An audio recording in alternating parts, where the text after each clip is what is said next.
Baik, Assalamualaikum warahmatullahi wabarakatuh. Pada hari ini kita akan menjelaskan tentang perkembangan ilmu pengetahuan Islam pada masa dinasti Bani Umayyah. Kita lihat peta konsep dari perkembangan Islam pada masa Bani Umayyah. Pertama, sejarah berdirinya Bani Umayyah. Yang kedua, perkembangan kebudayaan peradaban Islam pada masa Bani Umayyah. Dan yang ketiga, tokoh ilmuwan muslim dan peranannya dalam kemajuan Islam pada masa Bani Umayyah. Yang keempat, mengambil ibrah dari perkembangan kebudayaan Islam yang telah dicapai pada masa dinasti Bani Umayyah. Kita melihat di sini tentang sejarah berdirinya Bani Umayyah. Asal usul Bani Umayyah. Nama Bani Umayyah berasal dari seorang pemimpin kabilah Quraisy pada zaman jahiliyah, yaitu Umayyah bin Abdisan bin Abdi Manaf. Bani Umayyah selalu bersaing dengan Bani Hashim. Bani Umayyah berasal dari keluarga bangsawan yang kaya. Saat Nabi Muhammad SAW diutus dari kalangan Bani Hashim, terjadilah persaingan antara Bani Hashim dan Bani Umayyah yang sangat sengit. Bani Umayyah menganggap Muhammad telah membawa agama baru dan menghina ajaran nenek moyang mereka. Selanjutnya, Bani Umayyah mengutus Abu Sufyan untuk memerangi Nabi Muhammad pada perang Badar.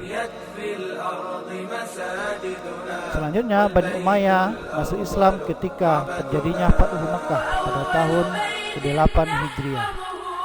Abu Sufyan diberi kehormatan untuk mengumumkan dan mengamanahkan Nabi Muhammad. Barang siapa yang masuk ke rumah Abu Sufyan, Masjidil Haram dan rumah Nabi, maka ia akan aman.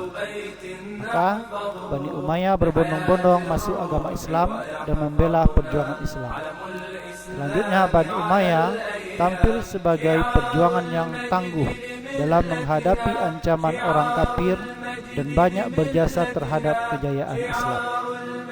Bani Umayyah berperan penting dalam pemberantasan kaum murtad pada masa Khalifah Abu Bakar As-Siddiq.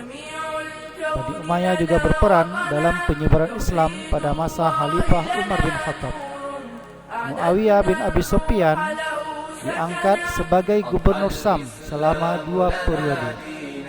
Selanjutnya, Muawiyah bin Abi Sufyan dikenal orang yang alim, kreatif, dan cerdas. Tahun 661 Masehi terjadilah penyerahan kekuasaan dari Hasan bin Ali kepada Muawiyah. Dalam hal ini kita sebut dengan Amul Jamaah atau tahun persatuan. Sejak penyerahan kekuasaan tersebut, maka Muawiyah bin Abi Sufyan resmi menjadi khalifah umat Islam. Muawiyah bin Abi Sufyan menata Damaskus dengan sistem yang berbeda dengan sebelumnya. Dalam pemimpin Muawiyah banyak mengadopsi sistem kerajaan Persia dan Romawi yang cenderung berkuasa penuh dengan segala keputusan ada pada pimpinan khalifah. Selanjutnya, sebelum Muawiyah meninggal dunia, ia menunjuk Yazid untuk menjadi penggantinya. Yazid adalah merupakan putra dari Muawiyah bin Abi Sufyan. Sistem pemerintahan yang dilakukan oleh dinasti Bani Umayyah ini adalah monarki absolut, di mana sistem ini adalah sistem dinasti atau kerajaan yang rajanya adalah turun-temurun. Banyak yang menilai bahwa Muawiyah telah melanggar kesepakatan dengan Hasan bin Ali dengan menunjuk Yazid putranya sebagai khalifah selanjutnya. Selanjutnya, Bani Umayyah berkuasa selama 90 tahun dan menjadikan Damaskus sebagai pusat pemerintahannya. Muawiyah khalifah pertama berkuasa tahun 41 sampai 60 Hijriah, dan yang paling akhir berkuasa adalah Marwan bin Muhammad, berkuasa pada tahun 127 sampai 132 Hijriah. Nah, kita akan melihat perkembangan kebudayaan peradaban Islam pada masa Bani Umayyah. Dinasti Bani Umayyah memegang kekuasaan Islam selama lebih kurang 90 tahun, dipimpin oleh 14 orang khalifah dengan sistem monarki absolut. Khalifah sebagai penguasa dan pengambil keputusan mutlak, Dinasti Bani Umayyah berhasil memperluas wilayah dakwah Islam hingga beberapa benua Asia, Eropa, dan Afrika. Dinasti Bani Umayyah juga berhasil meningkatkan kemajuan di berbagai bidang kehidupan manusia, seperti ilmu-ilmu agama Islam, kesastraan, ilmu pengetahuan, militer, sosial, budaya, seni, dan arsitektur, dan lain-lain. Sekarang kita lihat perkembangan kebudayaan dan peradaban Islam pada masa Bani Umayyah di bidang ilmu agama. Yang pertama adalah menyempurnakan tulisan dan tanda baca Al-Quran. Yang kedua, ilmu cara membaca Al-Quran atau lebih dikenal dengan ilmu qiraah. Yang ketiga, kodifikasi dan penulisan hadis. Yang keempat, tafsir Al-Quran, ilmu fikih, dan ilmu tasawuf. Bidang ilmu pengetahuan dan seni budaya, Umar bin Abdul Aziz, khalifah yang cinta terhadap ilmu pengetahuan. Pada masa Khalifah Umar bin Abdul Aziz, dia mendirikan pusat kajian ilmu, seni, dan filsafat yang dinamakan Marbat. Di Marbat, banyak para ilmuwan, filsuf, dan seniman berkumpul mendiskusikan ilmu pengetahuan sehingga banyak penemuan dan ilmu baru yang muncul. Ilmu agama berkembang pesat seperti ilmu hadis, tafsir, fikih, dan lain-lain. Dan juga ilmu-ilmu umum seperti ilmu hitung, astronomi, fisika, geometri, dan sebagainya. Selanjutnya, ilmu pengetahuan membawa dampak positif terhadap kemajuan bangsa dan negara. Selanjutnya, bidang ilmu pengetahuan seni dan budaya. Bidang seni budaya berkembang sangat pesat, khususnya pada masa Khalifah Hisam bin Abdul Malik. Pada masa ini, guru bidang seni arsitektur banyak didatangkan dari Persia, Romawi, dan India. Bani Umayyah tercatat sebagai negara yang pertama kali menggunakan bahasa Arab sebagai bahasa resmi negara. Penggunaan bahasa Arab sebagai bahasa resmi terjadi pada masa Khalifah Malik bin Marwan. Selanjutnya, perkembangan ilmu pengetahuan, bahasa, dan seni budaya pada masa Bani Umayyah memiliki peranan penting bagi peradaban seni budaya Islam pada periode berikut. Dalam bidang ilmu fikih, kita kenal ada beberapa ulama yang muncul pada masa itu. Pertama adalah Abu Hanifah bin Sabit.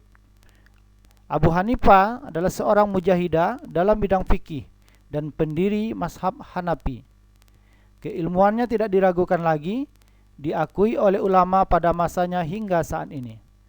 7 dasar hukum Islam yang dijadikan rujukan dalam mengambil hukum adalah Al-Quran, hadis, fatwa para sahabat, ijma', qiyas, ihtisan, dan uruf.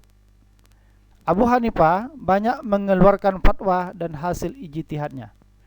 Abu Hanifah menghasilkan beberapa kitab, diantaranya Al-Faraid, As-Surud, dan Al-Fiqh Al-Akbar. Buah pemikiran dari dan hasil ijtihad Abu Hanifah banyak pula ditulis oleh murid-murid. Selanjutnya, Malik bin Abi Amir bin Haris bin Gaiman bin Kutail bin Amru bin Haris al-Suhabit lahir di Madinah pada tahun 94 Hijriah, 716 Masehi, dan meninggal di Madinah pada tahun 179 Hijriah dan 75 Masehi. Imam Malik adalah pendiri mazhab Maliki, mujtahid besar yang pakar hukum Islam, fikih, dan hadis.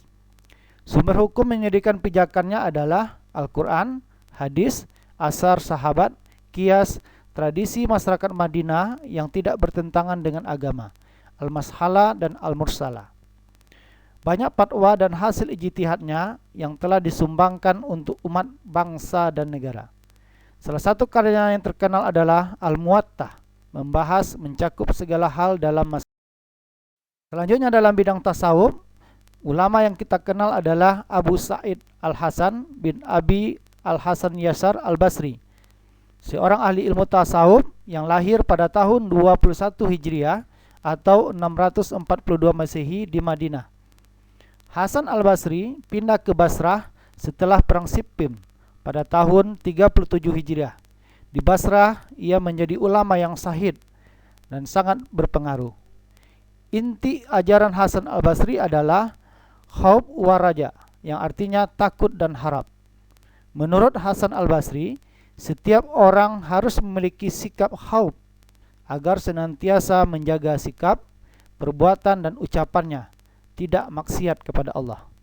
Dengan konsep khauf dan raja, manusia dapat terhindar dari perbuatan maksiat dan senantiasa beriman serta bertakwa kepada Allah.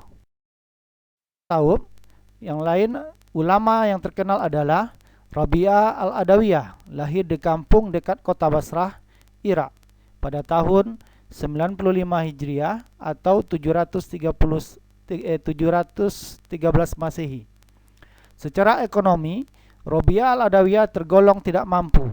Dia bersyukur dengan keadaannya karena banyak waktu untuk beribadah kepada Allah. Konsep sufi yang diterapkannya adalah mahabbah, rasa cinta kepada Allah Subhanahu wa taala. Mahabbah adalah konsep yang mengajarkan tidak ada sesuatu yang patut dicintai kecuali Allah Subhanahu wa taala semata, dan ibadah yang dilakukan harus didasari rasa cinta kepada Allah. Hal ini dimaksudkan agar dalam beribadah disertai dengan rasa cinta, senang dan ikhlas. Dalam bidang hadis, ulama yang terkenal adalah Abu Hurairah, termasuklah seorang dari 7 sahabat yang banyak meriwayatkan hadis, yaitu Abu Hurairah, Abdullah bin Umar bin Khattab, Anas bin Malik, Aisyah, Abdullah bin Abbas, Jabir bin Abdullah, dan Abu Sa'id al-Khudri. Abu Hurairah meninggal di Madinah pada tahun 57 Hijriah 676 Masehi pada masa Muawiyah bin Abi Sufyan. Para tabi'in yang juga berperan dalam bidang hadis adalah Umar bin Abdul Aziz, Ikrimah, Abu Qatadah, Asi Saibi, An-Nakai, Abu Khair Marsad, Yazid bin Habib, Tawus bin Khaisan al-Yamani, Ibnu Munabbih. Tokoh ilmu muslim dalam bidang tafsir, yang ilmu tafsir adalah ilmu yang mengkaji makna dan tujuan yang terkandung dalam Al-Quran sesuai dengan kemampuan akal manusia. Pada masa Bani Umayyah, tafsir Al-Quran belum tertulis. Banyak para sahabat dan tabi'in yang mampu menafsirkan Al-Quran, tapi karena kerendahan hati mereka tidak berani menafsirkan Al-Quran. Untuk ayat-ayat yang sulit dan dorongan umat, di antara ulama ada juga yang berani menafsirkan secara lisan, belum berani secara tulisan. Mereka yang berjasa dalam ilmu tafsir adalah Abdullah bin Abbas, Abdullah bin Mas'ud, Sa'ad bin Jabir, Al-Asmi murid Ibnu Abbas, Mujahid murid Ibnu Abbas. Selanjutnya, adapun ibrah yang bisa kita ambil dari perkembangan kebudayaan Islam yang telah dicapai pada masa Bani Umayyah adalah sebagai seorang santri dan sebagai seorang pelajar muslim, kita harus memahami pentingnya peranan pemimpin dalam memajukan bangsa dan negara. Selanjutnya, kondisi yang aman dan damai menunjang suatu kemajuan. Cinta, ilmu dan semangat belajar. Dan pentingnya peranan ahli ilmu dalam kemajuan. Demikianlah mungkin pemaparan materi yang bisa disampaikan. Selanjutnya, untuk lebih meningkatkan pemahaman para santri terhadap materi yang telah disampaikan, bisa dilihat ada tes tertulis. Ada beberapa soal yang harus dijawab oleh santri. Yang pertama adalah apa yang telah kalian pahami dan peroleh setelah mempelajari perkembangan peradaban Islam pada masa dinasti Bani Umayyah. Yang kedua, sebutkan dan jelaskan tokoh ilmuwan muslim dan peranannya dalam bidang ilmu tafsir, ilmu hadis, filsafat, astronomi, bahasa, sejarah dan geografi, serta ilmu kedokteran. Yang ketiga, apa pengaruh dan manfaat menguasai materi ini terhadap kehidupan kalian sebagai seorang santri dan sebagai seorang muslim. Yang keempat, apa rencana tindak lanjut yang akan kalian lakukan setelah mempelajari materi ini. Demikianlah mungkin pemaparan materi, mudah-mudahan bisa memberikan pencerahan kepada kita semua. Wassalamualaikum warahmatullahi wabarakatuh.